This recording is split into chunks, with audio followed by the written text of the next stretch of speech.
Today we'll be exploring the settings for your StreamEnjin app. Let's begin by taking a look at the audio settings in the StreamEnjin app. In the audio settings, you will see your preview and program up top. Down below, there will be the audio settings. Starting from the left, you will see your HDMI 1 and HDMI 2. Next will be the microphone and line in. Next to that will be your PGM, which will be the audio mix for your final stream content. Next is your earphone volume. This will allow you to listen to the sound of your PGM and adjust the volume from any independent input.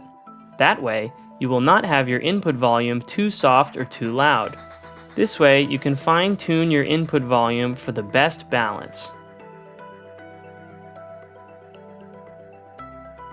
Under the two HDMI input sources, you will see an AFV and ON button. AFV is for Audio Follows Video, which allows your input source sound to follow your program setting. When set to program, the video and audio will output together. Once you cut to the other input source, the first source input audio and video will cut out together. Now let's take a look at the settings menu. On the left, you will enter the General tab. You will see the pause picture function, which will be displayed when you pause a stream. You can select a background or the pause picture you wish to use during your stream when your live stream is on pause. Below that will be your transition period. The range can be set from 0.3 to 3 seconds, depending on your desired transition time.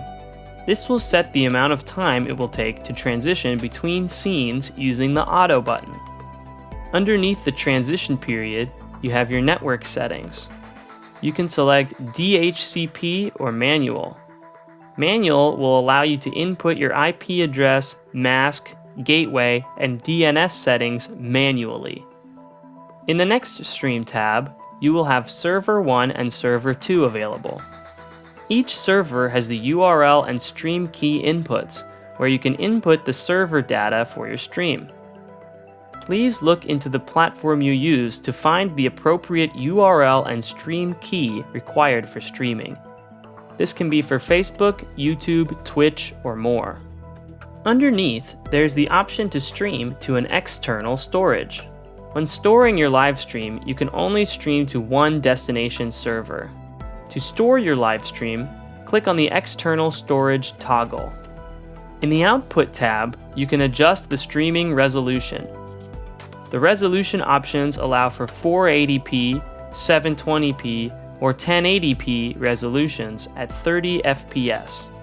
Below that, you will find the streaming quality options. From highest to lowest quality, the options are Fluent, Normal, and Quality, with quality being the highest. You can also select Manual mode, where you can adjust the quality settings manually to your liking. Lastly will be the audio delay. The audio delay can be set up between 0 and 300 milliseconds. This will help you sync up your audio with your video.